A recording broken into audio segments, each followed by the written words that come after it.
서로 그렇게 또 합의한 바가 있습니다만 우선 오세훈 후보께서 제게 요청을 해주시면 그러면 저는 당연히 그렇게 해야 되겠죠. 저희 두 사람은 원팀입니다. 저 안철수는 윤석열 후보를 지지하기로 했습니다.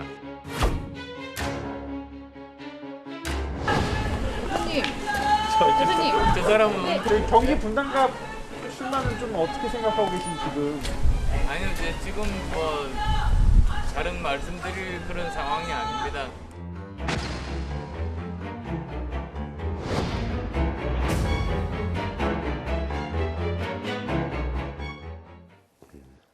자, 오는 6월 지방선거와 함께 치러지는 7곳의 국회의원 보궐선거의 판이 점점 더 커지고 있죠.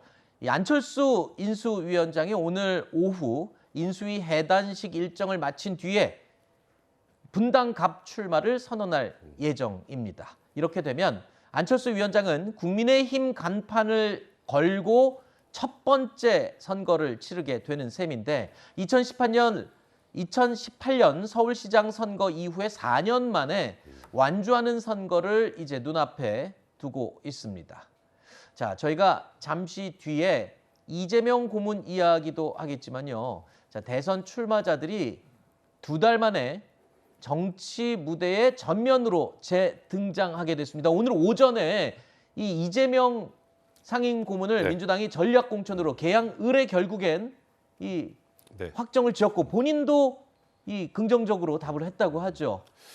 지금 말씀하셨던 것처럼 일단은 뭐 이재명 상임고문이 인천 계양을 나오는 건 저는 개인적으로 생각할 때 안 하실 거라고 생각을 했는데 이제 뭐 현실적으로 지금 국회의원 배지를 달아야 할 필요성들 그리고 당내에서 역할 그리고 이번 지방선거가 민주당 입장에서 굉장히 어렵다고 하니 이런 방식으로도 전면에 이제 지방선거에 등장해야 된다 이런 이유 때문이 아닐까 하는 생각이 드는데 일단 뭐 저는 적절하다고 생각하지는 않습니다. 그리고 안철수 위원장 같은 경우 전 좀 다른 측면으로 보는 게 일단은 안철수 위원장이 지금 말씀하셨던 것처럼 이제 처음으로 이제 완주할 선거를 가는 건데 지역구 옮기는 것에 대해서 말을 많이 하는데요. 일단 안철수 위원장 같은 경우 지금 본인 회사 주소지가 또 이제 분당갑이기도 하고 분당갑이 가지고 있는 상징성 그리고 경기도지사 선거가 이번에 국민의힘에서 가장 어려운 선거라고 하지 않습니까? 이런 것들을 고려해서 이제 나가는 건데 이제 저는 이제 개인적으로 생각할 때 좀 우려가 되는 건 지방선거보다 이 두 지역구 관심이 더 높아질까 봐 저는 그게 좀 걱정이 됩니다. 아니 사실 여러 가지 경우의 수가 있었습니다. 그 가운데 이번 지방선거와 보궐선거를 최대 흥행으로 이끌 수 있는 경우의 수도 있었지만 결국에 지금 결론적으로 보면 가장 안전하게 두 후보가 안전하게 갈 수 있는 경우의 수로 결국엔 우리도 예측을 했지만 그렇게 됐군요. 예, 게임 이론상으로 두 사람이 부딪힐 경우에 이기는 쪽은 대박이지만 지는 쪽은 쪽박이 되는 거거든요.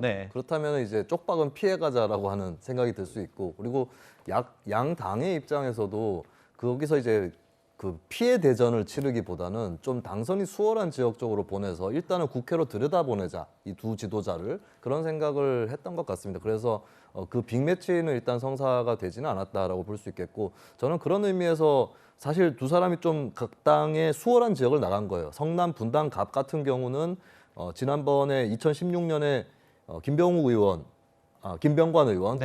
의원이 당선된 게 유일하게 2000년 이후로 민주당이 당선된 경우고 인천 계양갑 같은 경우도 그쪽 지역구를 보면은 중간에 한 2년 정도만 2000년 이후로 보자면 2년 정도만 국민의힘 계열의 의원이 있었거든요. 그러니까 양당에게 쉬운 선거구이기 때문에 저는 이제 두 사람이 출마를 하게 될 경우는 당선이 유력하기 때문에 오히려 그쪽 지역구로 시선이 그렇게 쏠리지 않는 거 아니냐라는 생각이 들고 거꾸로 두 사람도 시간이 좀 남을 수 있습니다. 지역구가 홀가분한 쪽이기 때문에 그렇다면 다른 전국 각지로 지원 유세를 다닐 시간을 꽤 많이 할애할 것이다.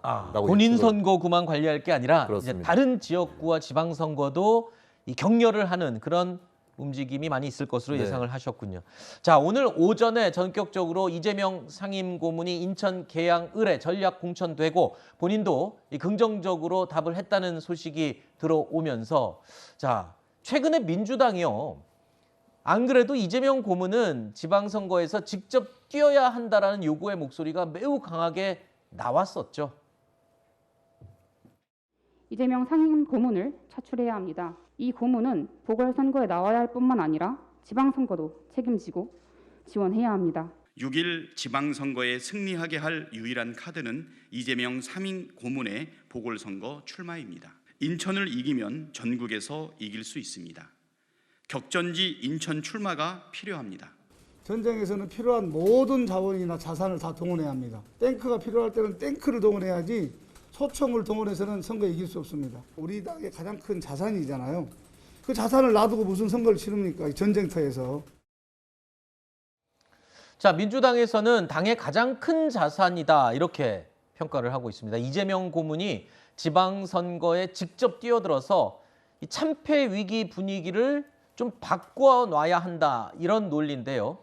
이재명 고문의 출마 결국에 오늘 이제 거의 확정이 된 셈인데 당에서 지방선거 승리를 위해서라면서 이재명 고문 출마의 명분을 만들어 주었고 결국에는 출마가 거의 결정이 됐습니다. 그런데 이재명 상임고문이 글쎄요, 지금 대선 끝난 지도 얼마 되지 않았는데 또 지방선거와 보궐선거를 좀 이렇게 붐업시키기 위한 그런 에너지가 남아있을지 궁금합니다. 에너지는 왠지 남아있을 것 같긴 그래요? 합니다. 네, 여기서 끝내지 않겠다라는 게 있는 네. 것 같고 한국 정치의 트렌드가 바뀌고 있는 것 같아요. 과거에는 대선이 한번 끝나면은 진 쪽에서는 당분간 설령 아깝게 졌다 할지라도 자숙하는 형태로 네. 계속 이렇게 비공개 행보를 한다거나 그런 휴지기들을 갖기 마련이었는데 이번 대선의 특징은 이거는 민주당, 국민의힘 양당 공이 나타나는 부분인데 대선 끝나자마자 계속해서 달려나가는 그런 레이스가 지속이 됐다라고 볼 수 있겠죠. 마침 그 상황에서 지방선거도 그리고 국회의원 보궐선거도 눈앞에 다가와 있는 그런 국면이 됐고 저는 앞으로도 뭐 다음에도 대선이 또 있겠지만 앞으로도 그런 분위기로 가지 않을까 싶어요. 낙선했다고 해서 그냥 빠져있는 그런 형태로 가는 것이 아니라 계속해서 자기의 정치적 지분에 맞게 네. 계속 달려나가는 그런 문화로 지금 이미 바뀌어 나가고 있지 않은가 이렇게 보여집니다. 네. 뭐 어찌 됐든 이재명 고문은 이제 정치적 고향인 경기도가 아닌 인천 계양을에 출마하게 됐습니다. 자, 명분이 없다는 지적도 계속 이어지고 있었고 사실 이 어제까지도 이준석 대표 이 부분에 대해서 이 계양을 출마설에 대해서 굉장히 비판적인 의견을 냈었죠. 이재명 후보가 대선은 본인이 나오고 싶어서 나온 것 같거든요. 네. 근데 왜 계양은 당의 선택을 기다릴까요? 자기도 명분 없는 거 알아서 그래요. 계양을 나갈 때는 예. 더 작은 선거인데도 불구하고 고민이 많은 거는 예.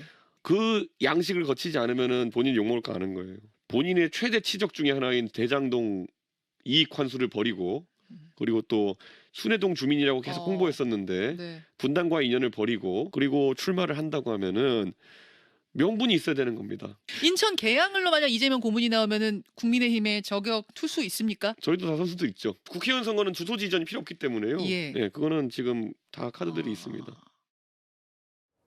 자, 정치적 명분이 있는 성남 분당갑이 아닌 당선 가능성이 높은 인천 계양을 출마를 두고 국민의힘 측에서는 이런 분석을 내놓고 있습니다. 최근에 일고 있는 각종 사법 리스크를 피해가기 위한 방탄용 이 출마다라는 해석인 건데요. 대장동 수사 과정에서 국회의원 신분으로 방탄복을 입고 또 나아가서는 8월 전당대회 당권 도전을 해서 성공을 한다면 자, 이중으로 방탄복을 입게 되는 셈이다. 이런 주장인 건데 이 고문이 계양을에서 당선이 된다면 국회의원으로서 누릴 수 있는 어떤 특권이 있어서 방탄이라고 얘기를 하는 거죠? 불체포 특권이죠. 불체포 그리고 특권. 아까 조금 전에 이제 당권 도전에서 당대표가 된다. 그 당대표인 그 야당의 제1야당의 당대표를 이제 뭔가 사법적으로 문제 삼으면 항상 따라붙는 게 있죠. 정치 보복 혹은 정치적 수사 이제 그런 여러 가지 부담을 이제 또 추가로 수사기관들이 안을 수밖에 없는 상황이기 때문에 지금 국민의힘 쪽에서는 아까 조금 전에 이준석 대표도 마찬가지지만 지금 본인이 대장동이 최고의 본인의 치적이라고 했으면 거기잖아요. 지금 부산갑이. 네. 거기 나가셔야지. 인천 계양을에 나오는 건 어떠한 명분도 없다. 그러니까 결국 나와서 배지를 달고자 하는 건 지금 저희가 얘기하고는 이런 것 때문이 아니겠느냐. 그런 얘기들이 비판적 시각으로 나오고 있는 겁니다. 네. 네, 사실 이런 의혹을 씻기 위해서는 만약에 이재명 전 후보가 국회의원이 된다 했을 때는 수사가 펼쳐지고 본인이 소환 요청을 받을 때는 오히려 적극적으로 소환에 응하는 그런 아하. 모습을 좀 보여줄 필요가 있을 것 같아요. 얼마 전에 드러난 사실인데 이제 검찰이나 이쪽에서 이번 대선을 앞두고 사실은 이재명 당시 후보나 또 뭐 윤석열 당시 후보 측의 배우자 김건희 씨라든지 이쪽에 다 소환을 출석 통보를 했다라고 하는 게 얼마 네. 전에 밝혀졌었거든요. 이재명 당시 후보가 그때는 뭐 대선 코앞이고 소환을 하는 그 그림 자체가 선거에 부정적이기 때문에 피할 수는 있다라고 치더라도 만약에 공직을 이번 재보선 당선으로 이어간다면 오히려 본인이 적극적으로 혐의를 벗기 위해서라도 소환에 적극적으로 임할 필요가 있다. 그래야지 방탄하려고 국회의원 된다. 또는 방탄하려고 검수완박하는 것이다. 이런 비판을 피할 수 있다라고 하는 것을 미리 좀 말씀을 드리고 싶습니다. 네.